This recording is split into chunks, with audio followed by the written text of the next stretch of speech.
Uygur'un cenazesi de esir. Çin'in zulmü, Doğu Türkistanlıların nefesini kestiği gibi, ölülerine de musallat oluyor.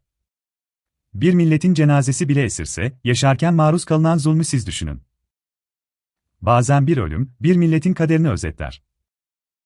Bazen bir mezar taşı, bir soykırımın suskun şahidi olur. Bugün sizlere bir insandan, bir cenazeden ama aslında koca bir milletin hüzünlü hikayesinden bahsetmek istiyorum.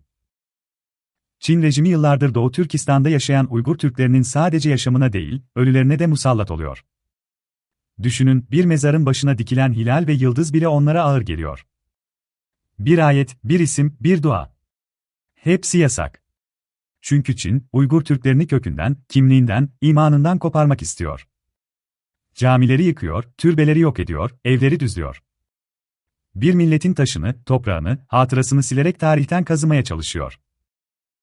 Bir hayat, bir mücadele. Ve bu büyük trajedinin en çarpıcı örneklerinden biri geçtiğimiz aylarda Bosna'da yaşandı. 1983 Hoten doğumlu Ehmetcan Ehmet. Bir zamanlar Kaşgar Üniversitesi'nde okuyan, sonra köyünde memur olarak çalışan, ardından Çin'in toplama kamplarında görev yapmaya zorlanan bir genç. 2016-2017 zulmün en koyusuna şahit oldu, gördüklerini susturmadı. 2023'te canını ortaya koyarak Türkiye'ye sığındı. Tehditler aldı, kimlik sorunları yaşadı ama konuşmaktan vazgeçmedi. Ve 30 Mayıs 2025'te Avrupa'ya gitme yolunda Saraybosna'da son nefesini verdi. Ölümden sonra da zulüm. Buraya kadar her şey sıradan bir ölüm hikayesi gibi görünebilir. Ama işte Çin'in zulmü, ölümde bile yakasını bırakmadı. Çin'in Saraybosna Büyükelçiliği, "O bizim vatandaşımız," diyerek cenazeye el koydu. Ama defin izni vermedi. Hazirandan bu yana günler, haftalar geçti. Ehmetcan'ın naaşı bir morgda bekletildi. Ailesine ise tek bir haber, oğlun öldü. Ama nasıl defnedildiği, nereye gömüldüğü hakkında en ufak bir bilgi yok.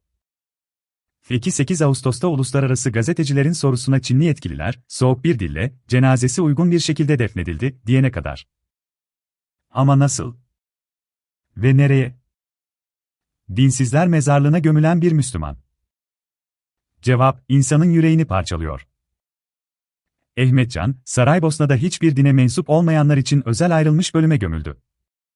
Mezar taşında yalnızca Çince yazılı isminin bir çarpıtılmış hali, Ahatı.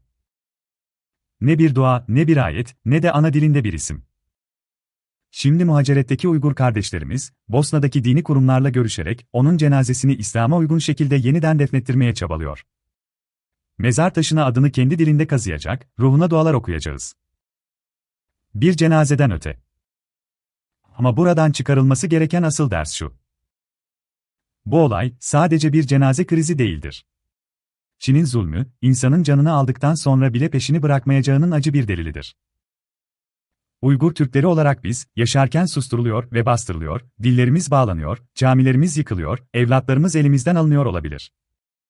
Nitekim öldüğümüzde bile cesetlerimiz direnmeye devam ediyor. Ehmetcan'ın mezarı bunun en açık tezahürüdür. Belki de bu yüzden, Uygur'un cenazesi bile esirdir. Ama biz inanıyoruz ki, bir gün bu esaret zinciri kırılacak. Çünkü bir milletin ölüleri bile zulme karşı direniyorsa, yaşayanları elbette özgürlüğe kavuşacaktır. 20 Ağustos 2025 Çarşamba. Muhammed Ali Atayurt.